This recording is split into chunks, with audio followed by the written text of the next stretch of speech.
Hello，牡羊座的朋友们，大家好，我是 Jane。今天这个影片呢是要给牡羊座的朋友们的双周能量运势牌卡解读。那么一样呢，会有12星座的开场讯息，提供给大家作为生活小贴士的参考，好吧 ？OK，首先呢，我个人会感觉呢，最近这2到3周哦，某部分的这个牡羊座的朋友们，你非常有可能会去，我不知道那个意象是什么，但非常有趣哈、我看到的是那种一只一只的树木，非常有可能，比如说刚好你可能去露营，然后呢，你可能会有那个。我们要生萤火嘛，所以我看到一只一只的树木，有一点像萤火的感觉。所以我不知道最近是不是刚好有一些牡羊座的朋友们去做这些户外的活动，或者是说呢，这2到3周呢，刚好你有在收集一些原木的一些家饰用品，也是非常有可能的，好吗 ？OK 哈，这有可能是非常积极小众的讯息。那第二个呢，要给牡羊座的朋友们开场讯息是，这2到3周呢，我觉得某部分牡羊座的朋友们会去购买或者是收集一些有关于真皮的东西，比如说真皮的皮衣啦，哈，或者是最近你们刚好买了一个什么真皮的皮鞋啦、皮带啊等等之类的哈，就最近呢，你会购买有关于这类材质的这些生活用品，好吗 ？OK 好，那第3个要给牡羊座的朋友们的开场讯息是，这2到3周你非常适合红色 ，OK 哈，最好是鲜红色哈，因为我感觉那个颜色不像是酒红色，鲜红色 ，OK 哈，所以呢，你可以用一些小小的东西点缀啦，比如说指甲油啦，比如说什么红宝石啊。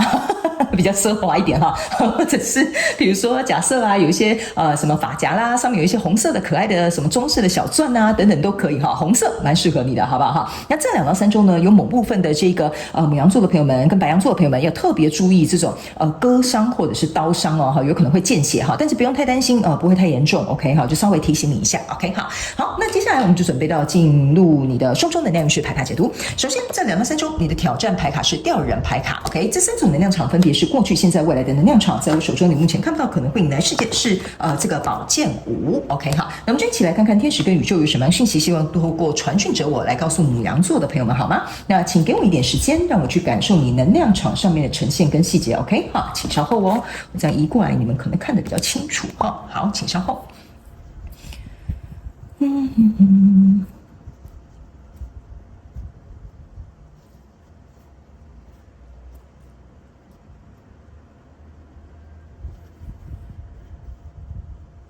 OK， 行，好，来牡羊座的朋友们，我会特别提醒你哈，这2到3周呢，不要把美梦想得太好。我不是说你不可以做梦，或者是不可以有好的期待，但是呢，我个人会感觉呢，这2到3周你有可能会乐观过了头 ，OK 哈，反而呢，有点乐极生悲哈。但是呢，你不用太担心这个乐极生悲的这个惨度没有你想象中的那么惨，只是我要提醒你不要乐观过了头，或者是做有点像是做超乎你预估范围之内的事情。好，比如说你可能是投资 ，OK 哈，比如说你觉得这只股票会大涨，然后你觉得说我要投资100万，但是呢，其实呢，可能你会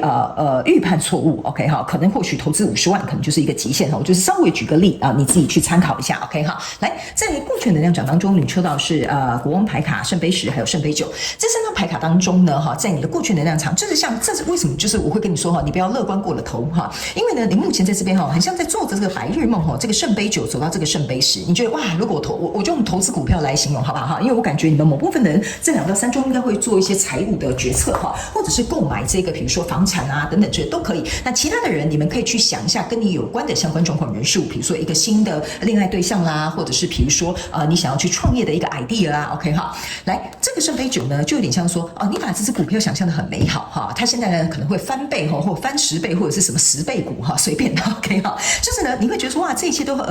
像我想象中的美好，那这样子呢我就可以得到我心目中想要的这个蓝图，比如说我可以提早退休啦，财富自由啦，或者是因此呢，我可以有钱可以出国去玩啦哈。因为呢，这个国王牌卡有一点像是说你觉得这些事情都在我的掌控之中哈，所以我觉得你的戒心或者是你的顾虑或者是你的风险管理就会降低了 ，OK？ 你觉得说这个人我跟他很熟啦，跟他合作投资没有问题啦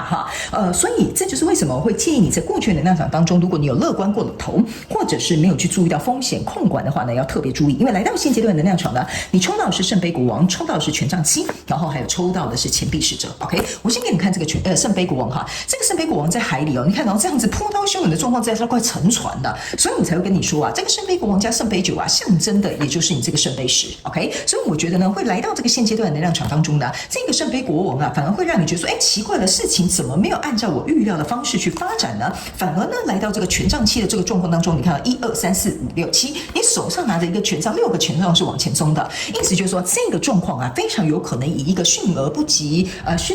掩耳的速度呢，很快的，比如说哈，它可能隔天就下跌哈，类似像这样哈，所以呢，这个状况会有点像是有点让你刹不住车哦啊，或者是呢，有可能你要赶快去亡羊补牢一下。OK， 好，这个就是这张牌卡给我的一个状况。所以这个原本你认为可能很美好的东西，在一个急转直下的状况当中呢，这边呢还有一个钱币侍者。OK， 哈，这个钱币侍者呢会变成是说，你甚至有可能会因小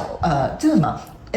不能说因小失大，应该说，比如说，假设你投资了100万，就后来呢，因为跌，比如说跌到40万，或者是跌到50万，你甚至呢会让你原本基本该拥有 hold 住的这个东西呢，反而让你的资产缩小了。OK 哈，所以呢，我觉得如果这2到3周你真的有在做一些资产配置的啊，有在跟别人谈合作的啦，或签合约的啦，谈条件的啦哈，我觉得呢稍微都要采取一个稍微保守一点的态度，因为呢你的挑战牌卡是吊人牌，吊人牌的意思就是说这个东西啊暂时会被先卡在这边哦，所以你有可能就套牢了。OK 哈，所以我才会说，这个套牢呢是非常考验你能不能在这个套牢这个状况当中呢，依然保持着一个平稳的状态，所以你的心态跟你的思维在这边需要暂时暂缓一阵子。OK， 你必须要冲破这个挑战，这个状况有可能一去不复返，暂时没有办法解套。所以来到未来这个能量场呢，你抽到是圣杯3、圣杯女王，然后还有这个权杖2。这个圣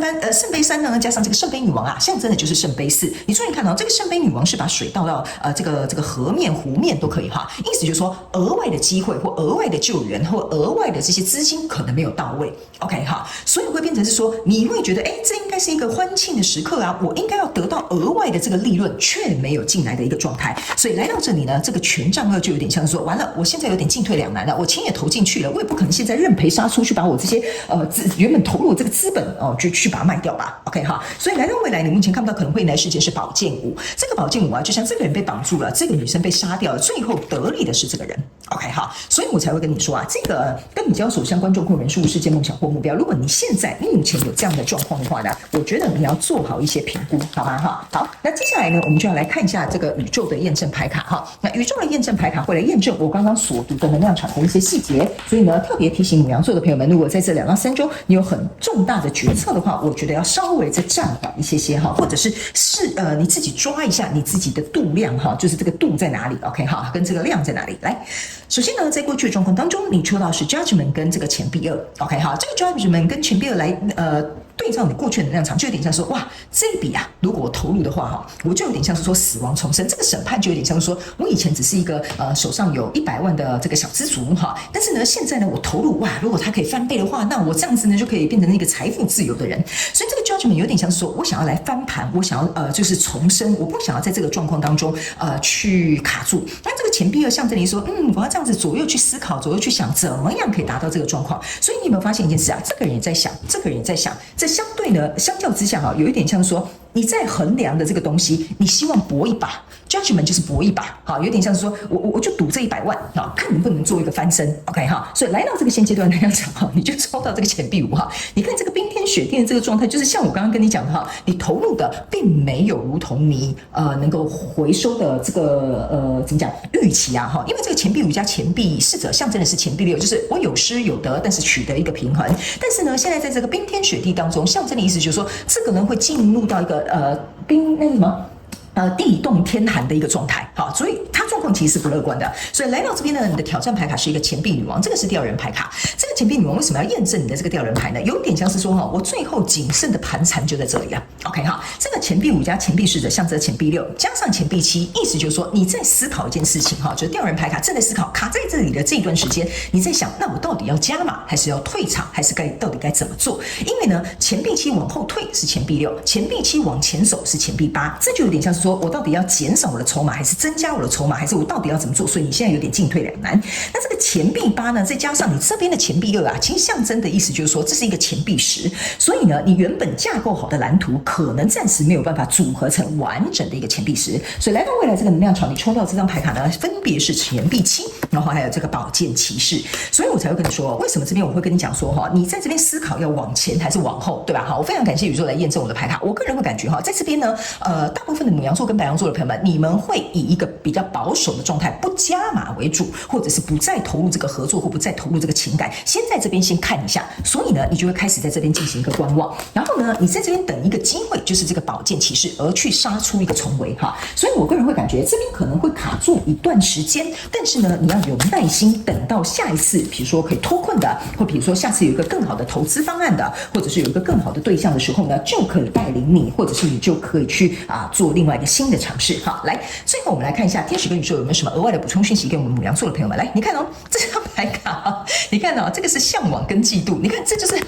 准哈，在讲我刚刚跟你讲的东西啊。你这个小资主要用100万哈，马上立刻翻倍变成10倍股变1000万财富自由哈，你就会觉得哇，我好向往这个东西哦，我希望这个现在被疼爱的人是我，我希望这个得力的人是我。所以呢，相对来说呢，我觉得有可能哦，你要去思考一个问题哦，牡羊座的朋友们，有可能对，没有错，我们都向往更好的生活，我们可能也会妒忌别人怎么可以这么早就财富自由哈，或者是为什么可以找到这么好的对象，为什么他的投资伙伴就很可靠 ？OK 哈，我觉得你可能要去思考一件事情，你的向往跟你的嫉妒心会不会成为你这一次可能不小心酿成大错，或者是套牢的这个状况，或者是比如说这个判断错误非常重要的一个主因，好不好哈？你呢在看别人拥有的同时，要去思考一件事情 ，OK， 背后你能够承担的能力有多少？我觉得这是这张牌卡要告诉你的一个我觉得很重要的一个讯息，好吗？牡羊座的朋友们 ，OK 哈。好，那以上呢，这个就是要给牡羊座这一次的双周能量运势牌卡解读啦。我觉得呢，牡羊座的朋友们哈，如果假设这个真的是跟你这一次的双周能量有对上，因为每一次的能量不一定都会刚好对到你的状态，因为要看每个人的状况 ，OK 哈。如果真的是这样的话，我会建议你量力而为就好了，好不好 ？OK 哈。好，那祝福你牡羊座的朋友们，非常感谢你来收看我的影片，也希望你会喜欢。那我们就下次再见喽，拜拜。